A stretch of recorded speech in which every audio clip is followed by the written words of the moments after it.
ভাই রে ভাই, টনকে টন মাছ রাস্তায় পড়ে আছে, অবস্থাটা দেখেন। আর এগুলোর নাকি হচ্ছে যে 50 টাকা কেজি, মানে যে পরিমাণ মাছ ধরা পড়তেছে। আমরা ওই যে সামনের দিকটাতে দেখতে পাইছি, কিন্তু রাস্তার মধ্যে পড়ে আছে। আর এখানে দেখেন সমানে মাছ উঠে নিয়ে আসতেছে। ভাই এগুলো কি আপনারা উঠে আনতেছেন? হ্যাঁ, আমরা উঠে নিতেছি। বাড়ি বাড়ি কি নোয়াখালী? হ্যাঁ, আমার বাড়ি নোয়াখালী। ওর আমার বাড়িও তো নোয়াখালী। ভাই এই এত মাছ কত হাইতেছেন? সাগরের থেকে পাইতেছি, সবাই ম্যাংসের পুকুরের মাছ চলে যেতেছে। মানে ওই প্রজেক্টের মাছগুলো বাসি আমি চলে বাসি চলে যাইতেছে, কুমিল্লার মাছ, আপনার মুড়ি প্রজেক্টের মাছ। এগুলো কত করে কেজি বেচেন ভাই? এই কেজি বেছে 70, 60 টাকা, 50 টাকা, 30 টাকা, 40 টাকা, 20 টাকা। তো এখন তো ইলিশ মাছ পানার কথা, ইলিশ মাছ নাই এখন ভাই। ইলিশ মাছ আপনার কি কারণে পাইতেছি না এটা তো বলতে পারিয়েন না।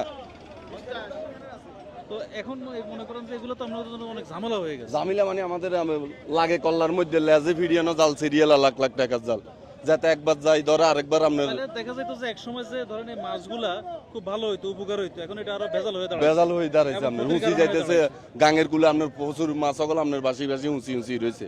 কার মাছ কে খাইতেছে? আজকে আপনার 6-7 দিন খেলে এই মাছে তো আপনার লাগতেছে। ইলিশ মাছ তো পাইতেছি না। ইলিশ মাছ না পাইলে আঙ্গ কি জালে রইছে হইব না আঙ্গ ভাতে রইছে হবে। তাহলে তো এটা আপনাদের জন্য আরো অনেক বড় ক্ষতি আর কি। ক্ষতি মানে আপনার সিরিয়াস ক্ষতি। আপনার এক গিয়ে তো অন বোট বাজার দিচ্ছে, আপনার জমত নাই কোনো জোয়ান না খেলে মাছ আর মাছ ভালো ভালো আপনার 4-5 লাখ টাকা চালান দিছে। তো এটা আপনার হুরা বেগুন বেচলে বেচ হইব না 1 লাখ টাকা। তাহলে তো আপনার তো মানে চালানে উঠবো না। চালানে উঠবো না। আপনার এক বোর্ডে আপনার 20 জন 22 জন আপনার মানুষ আছে। দর্শক, আমার বাড়ি হচ্ছে নোয়াখালীতে, নোয়াখালীর চাটখিলে। কোম্পানিগঞ্জে আজকে আসলাম এখানে দেখার জন্য মুসাপুর ক্লোজারে বাঁধ ভেঙে গেছে সেটা শুনে। মূলত হচ্ছে যে এই বাঁধটা ভাঙার কারণে এই এলাকার মানে রেড অ্যালার্ট জারি করা হয়েছে। একটাই কারণ যে ডুবে যেতে পারে এই এলাকায়। সেখানে এসে দেখি যে এরকম টনকে টন, এখানে মাছ ওইখানে মাছ, মানে চারদিক দিয়ে হচ্ছে যে মাছ। মানে এত যে মাছ হইতে পারে এটা আমার জানাই ছিল না। আপনারা একটু আসেন, আমি একটু দেখাই। যে এই যে দেখেন মাছ পড়ে আছে এখানে, মানে এত পরিমাণ মাছ ধরা পড়ছে যে আপনারা কি এগুলো আর নিতেছেন না? এগুলা টুকটাক ভাই আজ ছড়া তলা হয়ে গেছে গা, এগুলো আর দরকার নাই।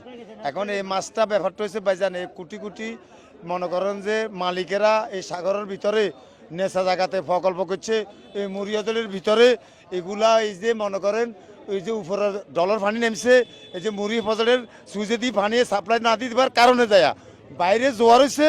জোয়ারের লগে যখন পিছনে সুইচের লগে জোয়ার বাজছে, তখন জোয়ার তার ভিতরে বাইরে পানি উপরেটা যাইতেছে না, তখন উপরে জোয়ার হানি বাই গেছে আর তখন প্রকল্প ডুবে গেছে, প্যাক ফেনি টেনি ডুবছে। এই কারণে পানি সাপ্লাই এটা সাগরের এখন জোয়ার বাড়তি।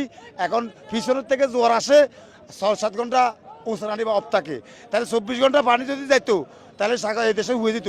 24 ঘন্টাতে 12 ঘন্টা থাকে জোয়ার, 12 ঘন্টা থাকে জল ওইদিকে যাবার, সাগর যাওয়ার দিকে যাবার। সাগর থেকে ইয়ে 12 ঘন্টা তো মাছটা হানিটা কমে গেছে। এখন বাটটাই তো সমস্যা হয়েছে। এখন আমাদের মুসাফর সুইচগা ভাঙি গেছে, গাঙ্গ কোম্পানিগঞ্জ আর টিকতো না। আর এখানে সব শেষ, সরকারের কোটি কোটি টাকা যতগুলা করছে উন্নয়নের কাজকর্ম, এই কোম্পানিগঞ্জ এই মুসাফর সিভিক্স এটা আর আল্লাহ ধ্বংস হয়ে গেছে। এটা যদি এখন জনগণের সরকার এদেশের বড় রাষ্ট্রীয় যারা চিন্তা করে যদি কিছু করে তাহলে জনগণ বাঁচবে, নয়তো জনগণের কোনো রক্ষা নাই। দর্শক, তাদের একটাই দাবি যে এই মুসাপুর বাঁধটা ভেঙে যাওয়ার কারণে, মুসাপুর বাঁধটা ভেঙে যাওয়ার কারণে কিন্তু মানে পানি সাগরের সাথে মিশে গেছে। আর তার কারণে হচ্ছে যে এত মাছ পাওয়া যাচ্ছে, ইলিশ পাওয়া যাচ্ছে না। ওয়াটার ফ্লোর কারণে ইলিশ গভীর সমুদ্রে চলে গেছে, এবং এত যে টনকে টন মাছ পাচ্ছে, এটা দিয়ে মূলত তাদের জালের পয়সা বা হচ্ছে যে প্রতিদিন যে মানুষজন কাজ করে সেই টাকাটা উঠতেছে না।